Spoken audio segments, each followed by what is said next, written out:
प्रभु ईसा मसीह में स्नेही बंधुओं, हमारे पिता ईश्वर और प्रभु ईसा मसीह आप लोगों को अनुग्रह तथा शांति प्रदान करें। तमाम संसार में फैली हुई समस्त कैथोलिक कलीसिया प्रभु ईसा मसीह के पीड़ासन और उनके पुनीत मृत्यु का स्मरण करने जा रही है। माता कलीसिया के साथ हमारा फर्ज बनता है कि हम भी प्रभु ईसा मसीह के पीड़ासन और मृत्यु पर मनन चिंतन करते हुए उस पीड़ासन और उनकी मृत्यु के भागीदार बने। पुण्य शुक्रवार, जिसे अपन इंग्लिश में गुड फ्राइडे कहते हैं, पुण्य शुक्रवार का अर्थ क्या होता है? पुण्य शुक्रवार ये उस महान घटना का एक स्मरण है जहां इंसान के लिए मरने वाले ईश्वर दुनिया में स्वयं आ जाता है। दुनिया में हम देखते हैं कि कई सारे धर्म हैं, संप्रदाय है, जाति है, प्रथाएं हैं और इन सब के नाम पर, धर्म के नाम पर लोग आपस में मारते पीटते, तलवार चलाते, लाठी चलाते और एक दूसरे पर वार करते हुए ईश्वर के नाम पर लड़ते हैं और ईश्वर के लिए मरने के लिए तैयार हो जाते हैं। ऐसे एक स्थिति में, ऐसे दुनिया में प्रभु ईसा मसीह अपनी मृत्यु द्वारा दुनिया को यह संदेश देना चाह रहा था कि तुम मेरे लिए जीवो और मैं तुम्हारे लिए मरूंगा। यह ईश्वर के प्रेम की अहम अभिव्यक्ति है। ऐसा कोई ईश्वर हमें दुनिया में नजर नहीं आता जो अपनी प्रजा से कहता है कि तुम मेरे लिए जीवो और मैं तुम्हारे लिए मरूंगा। तो ईश्वर के लिए मरने वाले, ईश्वर के लिए मरने वाले लोगों को उनके गलत राहों से लौटाते हुए, उनको सचेत करते हुए प्रभु ईसा मसीह उनको एक दूसरी शिक्षा, नई शिक्षा देते हुए कहते हैं कि ईश्वर इंसान के लिए मरने को तैयार है, सिर्फ इंसान जीना सीखे। तो मेरे प्यारे बंधुओं, सबसे पहला संदेश ये है पुण्य शुक्रवार का, हम ईश्वर के लिए जिए और ईश्वर हमारे लिए मरेंगे। ईश्वर के नाम पर लड़ाई झगड़ा और हर प्रकार का दंगा, यह सब दुनिया में आज भी कायम है। हम ईसा मसीह में विश्वास करने वाले और ईसाई होने के नाते हमें दुनिया को यह बताना पड़ेगा, यह दिखाना पड़ेगा कि प्रभु ईसा मसीह एक ऐसा ईश्वर है जो अपनी प्रजा के लिए मरते हैं, प्रजा को मरवाते नहीं। तो मेरे प्यारे बंधुओं, यह सबसे पहली बात, हम दूसरों के लिए मरना। ईश्वर के प्रेम की अभिव्यक्ति देखो आप।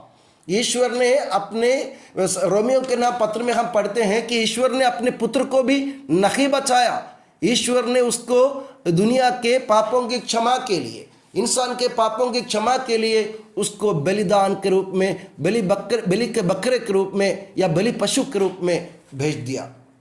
हम जानते हैं कि हिंदी में कवि लोग कहते हैं, कवि लोगों ने ऐसा लिखा है, शीश हिलाकर दीपक कहता, रे भाई तू क्यों वृथा ही देता, किंतु पतंग पढ़कर ही रहता है।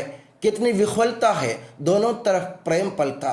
कवि कहते हैं, एक दीपक को देखकर, दीपक से प्यार करने वाले वो तितली और शीश हिलाकर दीपक कहते हैं, भाई पतंग या तितली जिसे अपन कहते हैं, वो दीपक को देखकर उसके प्रति अपने आकर्षण के कारण पतंग उस दीपक के पास जाना चाहता। तो कवि कहते हैं, दीपक सिर हिलाते हुए मना करता है कि रे भाई तू क्यों वृथा मेरे लिए मरता, फिर भी पतंग पढ़कर ही रहता है। कितनी विह्वलता है, दोनों तरफ प्रेम पलता। यानी उस दीपक से प्यार करने के कारण ये पतंग ये नहीं सोचता अगर मैं उससे मिल जाऊंगा तो मैं जल जाऊंगा। प्रभु ने भी यही किया था ना हमारे लिए। प्रभु को मालूम था कि हम पापी हैं, हम अधर्मी हैं, हमारे पास कुछ भी कोई भले कार्य के योग्य लायक नहीं हैं हम। और हम, संत पौलुस कहते, आप लोग पापी ही थे जब प्रभु ईसा मसीह ने अपने जीवन, आपके जीवन की आहुति आपके लिए दी थी। तो ये सोचने की बात है, हम पापी थे तो भी, फिर भी प्रभु ने हमारे लिए अपने जीवन को अर्पित किया। जिस तरह दीपक से प्यार करने वाला पतंग उनके मना करने पर भी उसमें गिरकर मरता है, तो हमें उसी तरह प्रभु ईसा मसीह हम लोगों के साथ मिलकर हमारे साथ या हमारे लिए अपने आप को आहुति अपने आप की आहुति देते हैं, एक बात। और दूसरी बात, मैं हमेशा जब भी मैं पुण्य शुक्रवार के बारे में सोचता हूँ कि प्रभु यीशु मसीह को क्यों अपने जीवन की आहुति देना पड़ी, को प्रभु यीशु मसीह और कोई रास्ता नहीं था क्या? इसका उत्तर, इसका जवाब हमको इब्रानियों के नाम पत्र अध्याय 9 वाक्य 22 में मिलता है। इसमें ऐसा लिखा है, संहिता के अनुसार सब कुछ रक्त द्वारा शुद्ध किया जाता है और रक्तपात के बिना क्षमा नहीं मिलती। प्रभु भी ये बात अच्छी तरह जानते थे। वे यहूदी परंपरा, यहूदी संहिता को वे मानते थे। और प्रभु संत मत्ती के सुसमाचार अध्याय 5 वाक्य 17 से 20 में प्रभु कहते हैं, ये मत सोचो कि मैं नबियों और संहिता और नबियों के लोगों को रद्द करने आया हूँ, उनको रद्द करने नहीं, उनको पूरा करने आया हूँ। तो प्रभु ने संहिता को पूरा किया और इसलिए उन्होंने अपने जीवन की कुर्बानी अपने रक्त द्वारा हमारे लिए अर्पित किया। कारण क्या है? रक्तपात के बिना हम या शुद्ध नहीं हो सकते। करीब करीब 45 बार बाइबल में इस रक्तपात के बारे में, रक्त द्वारा पाप क्षमा के बारे में पवित्र संपूर्ण बाइबल में हम तलाश करें, कम से कम 45 बार ये रक्तपात के बारे में लिखा गया है, जहाँ प्रभु लोगों को आश्वासन देते हुए कहते हैं, पुराने जमाने में तुम्हारे पूर्वजों ने, तुम्हारे पुरखों ने मेढ़े को, बकरे को, बछड़ों को मारकर उनका रक्त बलिवेदी पर छिड़क कर और तुम्हारे ऊपर छिड़क कर तुमको हर साल पाप क्षमा दिलाना चाहते थे, कोशिश कर रहे थे, मगर वे सफल नहीं हुए। ईसा मसीह ने सिर्फ एक ही बार, इब्रानियों का पत्र में देखो, एक ही बार हमेशा के लिए ईसा मसीह ने अपनी बलि चढ़ा दी, अपना रक्त द्वारा हमें धो डाला, हमारे पापों को दूर कर दिया। यही ईश्वर के प्रेम की अभिव्यक्ति है। ये ईश्वर का अद्वितीय प्रेम है जिसकी कोई तुलना नहीं है। मेरे प्यारे बंधुओं, तो पुण्य शुक्रवार के दिन सोचे, ईश्वर अपने प्रेम की सबसे बड़ी अभिव्यक्ति दे दी। और सबसे बड़ी अभिव्यक्ति, हम सोचते होंगे कि ईश्वर इन्हें ईसा मसीह को इस दुनिया में भेजे, ईसा मसीह ने अपनी जान हमारे लिए कुर्बान किया क्रूस पर, तभी ईश्वर के प्रेम की अभिव्यक्ति हुई। ऐसा नहीं है मेरे प्यारे बंधुओं। पुण्य शुक्रवार हमें प्यार का भी अर्थ सिखाना चाहता है, प्यार का भी अर्थ समझाना चाहता। प्यार असली में प्यार क्या होता क्या है? तो प्यार का ऐसा है कि जब हम प्रभु ईश्वर ने चाहा या सोचा कि फैसला किया कि ईसा मसीह को पाप मुक्ति के लिए, इंसान के पाप मुक्ति के लिए मैं दुनिया में भेजूंगा, तो मेरे प्यारे बंधुओं सोचिए, हमारे विश्वास के अनुसार ईश्वर एक है, एक व्यक्ति है, उनमें 3 व्यक्ति है। सत्ता एक है, व्यक्ति 3 है।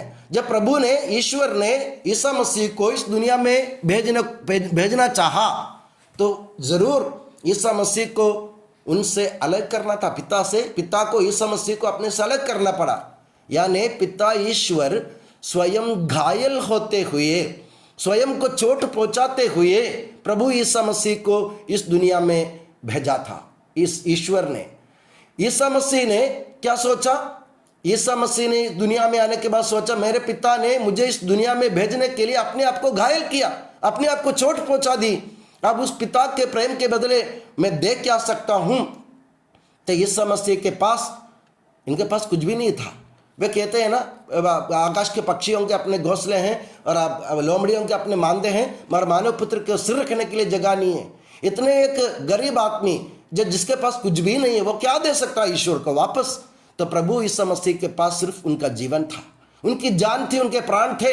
इसलिए उन्होंने सोचा, मैं अपने प्राण को अर्पित करूंगा, यानी स्वयं का बलिदान चढ़ाऊंगा। तो आप देखिए, प्रेम के 2 पहलू हैं। प्रेम एक सिक्का जैसे, सिक्के के 2 पहलू है, आपस में मिलते हैं तब जाके एक सिक्का बनता है, और एक पहलू, 2 पहलुओं के बिना कोई सिक्का नहीं बनता। इसलिए प्रेम भी ऐसे है, प्रेम के भी 2 पहलू है। एक पहलू में हमें ईश्वर की तरफ देखना, पिता ईश्वर ने अपने आप को घायल किया। दूसरे पहलू में प्रभु ईसा मसीह ने अपनी जान की कुर्बानी देते हुए स्वयं को नष्ट कर दिया। तो पुण्य शुक्रवार का संदेश ये है, तुम्हें अगर प्यार करना हो, तुम प्रेम करना चाहते हो किसी से भी, तो सबसे पहले अपने आप को घायल करना सीखो।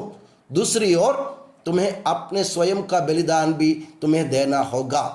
तो इसलिए कवियों ने गाया है हिंदी में, ताशीर इश्क होते हैं दोनों तरफ जनाब, मुमकिन नहीं दर्द इधर हो उधर न हो। कभी कहते हैं ताशीर इश्क होते हैं दोनों तरफ जनाब, के जनाब ये प्यार जो इश्क जो है, जो प्यार है ना, उसके अनुभव वो दो तरफा है। ये संभव नहीं है कि एक तरफ दर्द हो और दूसरी तरफ दर्द नहीं हो। तो ये प्यार का संदेश प्रभु ने बांटा अपने जीवन से। पिता ईश्वर ने सबसे पहले अपने आप को घायल किया और ईसा मसीह ने अपने आप को कुर्बान किया। ये प्रेम के दो पहलू हैं जो पुण्य शुक्रवार के दिन हमको देखने को मिलते हैं।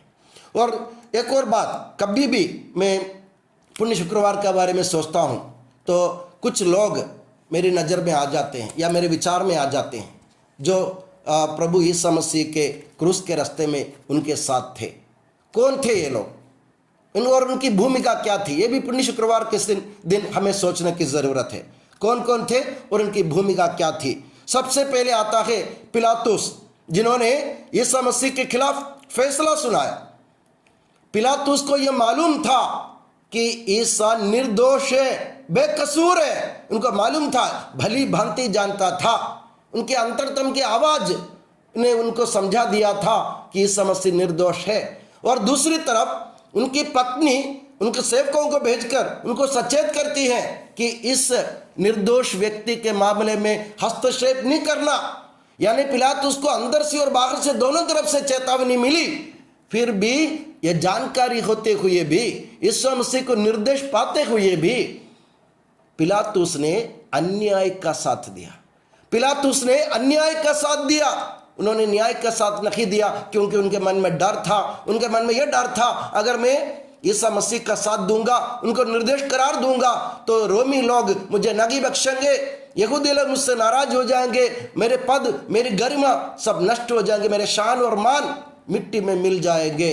इसलिए पिलातुस ने ये जानते हुए भी कि ईसा निर्दोष है, उनको क्रूस पर चढ़ाने का आदेश देते हैं। तो मेरे प्यारे बंधुओं, हमें भी सोचने की बात यह है, जब भी हम कोई गलत काम करते हैं, अंदर आत्मा की आवाज़ और बाहर की चेतावनी दोनों हमारे पास आती है, फिर भी हम ध्यान नहीं देते।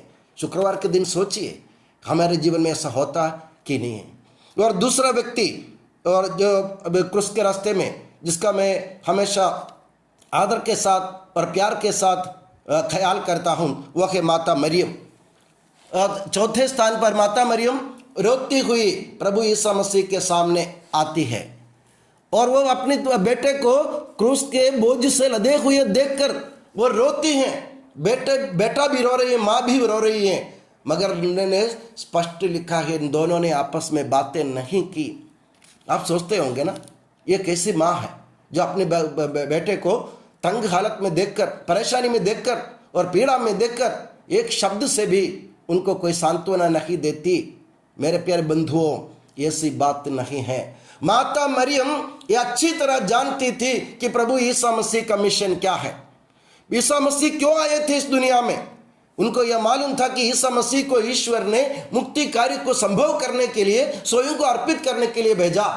अगर माता मरियम एक बार भी, है ना, एक बार भी अगर माता मरियम प्रभु ईसा मसीह को नाम से पुकारते तो हो सकता है, संभव था कि वो विचलित हो जाए, वो अपना क्रूस छोड़कर अपने माँ से लिपट जाए। माता ये नहीं चाहती थी। एक शब्द से भी माँ मरियम ने ईसा मसीह के रास्ता नहीं रोका। मेरे प्यारे बंधुओं, हमें भी ये सोचने की ज़रूरत है, क्या दूसरों के मिशन पूरा करने में हम अपनी सहभागिता कैसे निभाते हैं, हम कैसा उनका साथ देते हैं, या हम अपने शब्दों से, अपने कर्मों से, अपने कार्यों से क्या हम दूसरों का रास्ता रोकते हैं। माता मरियम से सीखो। मिशन जो है उनके सामने है, उसको पूरा किए बिना यह टलने वाला नहीं है। माता मरियम को मालूम था, इसलिए माता मरियम ने एक शब्द से भी उनको नहीं रोका। और ना ईसा मसीह स्वयं माता मरियम से बात करते हैं, कारण उनको भी मालूम था कि मेरे पिता की इच्छा पूरी करना ज़रूरी है। और तीसरा व्यक्ति जिसे हम देखते हैं 5वां स्थान में, यह वो है सिमोन, कुरीन निवासी सिमोन, जो प्रभु ईसा मसीह का साथ देते हुए, उनका क्रूस उठाते हुए उनके पीछे चलता है। सिमोन को ऐसा लिखा कि सिमोन को खेत से आते देखकर सिपाहियों ने पकड़ लिया और उनको बाध्य किया, उनको लाचार किया कि तुम ये क्रूस उठाकर चलो। लाचारी के कारण सिमोन को क्रूस उठाना पड़ा, मगर जिस क्षण से, जिस पल से उसने क्रूस उठाया अपने कंधे पर, सिमोन प्रभु यीशु मसीह के पीड़ा सहन के साथ एक हो गया, वो प्रभु यीशु मसीह के साथ एक हो गया। मेरे प्यारे बंधु, हमारे जीवन में भी पीड़ाएं लाचारी के कारण हम झेलते हैं, मगर वो पीड़ा यीशु मसीह के साथ झेलने के लिए हम तैयार है कि नहीं? सिमोन कुरीन निवासी सिमोन की तरह सोचिए, लाचारी के कारण मुझे पीड़ा झेलने, हमको पीड़ा झेलना ही पड़ती है दुनिया में, मगर लाचारी ना समझकर, ईश्वर के विधान को समझकर अगर हम उसको अपने ऊपर लेते हैं तो ये पीड़ाएं हमारे लिए मुक्तिदायक होगा, मुक्तिदायक होगी, जिस तरह सिमोन के लिए यीशु मसीह के क्रूस ढोना मुक्तिदायक बन गया था। और एक और व्यक्ति, जो चौथा व्यक्ति जो आता है वो है वेरोनिका। वेरोनिका क्या करती है? वेरोनिका यीशु मसीह के पास जाना चाहती है। भीड़ उमड़ रहे, आगे पीछे चारों साइड से सिपाहियां खड़े, और वेरोनिका यीशु मसीह के चेहरा पोंछना चाहती है। वो देखती है कि प्रभु यीशु मसीह के चेहरा रक्त से लहूलुहान हो गया, और उनके चेहरा पोंछने के लिए वो अपनी रुमाल लेकर आती है। वेरोनिका ने ये नहीं सोचा इधर पास में कौन खड़ा है, कितनी भीड़ है, कौन मुझे रोकेगा। वेरोनिका ने कभी नहीं सोचा। वेरोनिका ने सिर्फ यही सोचा कि मुझे प्रभु के चेहरे का रक्त पोंछना है, मुझे उनके सांत्वना देना है, मुझे उनको दिलासा देना है। तो दूसरों के परवाह किए बिना प्रभु के पीड़ा में उनको सांत्वना देने के लिए हिम्मत के साथ वेरोनिका आगे कदम बढ़ाती है। क्या हम तैयार हैं? हम जब भी प्रभु यीशु मसीह की बात आती है तो हम चारों तरफ देखते हैं कि कौन मुझे रोकने वाला है, कौन मुझे रोकेगा। हम डरते हैं, अगर मैं यीशु मसीह के नाम या उनका काम अपने हाथ में लूंगा तो दुनिया मुझसे विरोध करेगी। तो मेरे प्यारे बंधुओं, वेरोनिका से सीखिए। चारों तरफ कौन खड़ा था, उनको कोई परवाह नहीं थी, उनको सिर्फ ये परवाह थी कि मेरे अपने प्रभु के दुख तकलीफ में मुझे उनका साथ देना है। और पांचवा व्यक्ति जो कैरेक्टर जिसे अपन कहते हैं वो है यरूशलेम की स्त्रियां। यरूशलेम की स्त्रियां वे लोग भी जानती थी कि प्रभु यीशु मसीह निर्दोष है, बेकसूर है, और वो प्रभु यीशु मसीह के लिए रो पड़ती है। प्रभु यीशु मसीह को तकलीफ में पाते वे रो पड़ते हैं। तो मेरे प्यारे बंधुओं, क्या हम प्रभु के लिए रोने के लिए तैयार हैं? यरूशलेम की स्त्रियों की तरह प्रभु के लिए रोना मतलब प्रभु की प्रजा के लिए रोना है। ये यीशु मसीह के लिए जो महिलाएं, प्रभु नारियां यीशु मसीह के लिए रो रही थी, वो दुनिया के लिए रो रही थी, क्योंकि प्रभु यीशु मसीह की तकलीफ दुनिया का तकलीफ यही है। तो मेरे प्यारे बंधुओं, क्या हम प्रभु का साथ देने के लिए तैयार हैं? और हम एक और दूसरे छठवां स्थान पर आते हैं सिपाही लोग। सिमोन की तरह वे भी शुरू से, सिमोन तो कुछ क्षण बाद ही आए, तो वे सिपाही लोग शुरू से प्रभु यीशु मसीह के साथ चल रहे थे। और आखिरी में कलवारी पहाड़ी पर पहुंचकर उनका इरादा क्या था? उनका इरादा था स्वार्थ निभाना। उन्होंने यीशु मसीह के कपड़े को आपस में बांट लिया, उन्होंने उनके कुर्ते पर चिट्ठी डाली। तो देखो, हम भी शुरू से, अपने बचपन से, अपने बपतिस्मा के समय से या जन्म से हम लोग यीशु मसीह का अनुगमन कर रहे हैं। हमारा इरादा क्या? हमारा स्वार्थ निभाना है क्या? मैं यीशु मसीह का इसलिए अनुगमन कर रहा हूं कि मेरा कोई स्वार्थ पूरा हो जाए। सोचिए, सिपाहियों की तरह मैं भी स्वार्थी हूं कि नहीं? प्रभु से कुछ लाभ मिलेगा इसलिए मैं प्रभु के साथ चलता हूं। और हम देखते हैं एक और, वो है 7वां स्थान पर भला डाकू की विशेषता क्या है?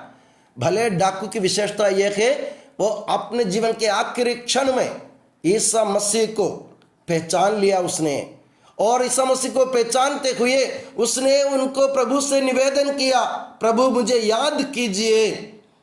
हमारे जीवन के आखिरी क्षण कब आएगा हमको पता नहीं है। भले डाकू की तरह उनकी तरफ देखकर उनको स्वर्ग राज्य के मालिक समझकर उनसे निवेदन करना सीखे, प्रभु मुझे याद कीजिए।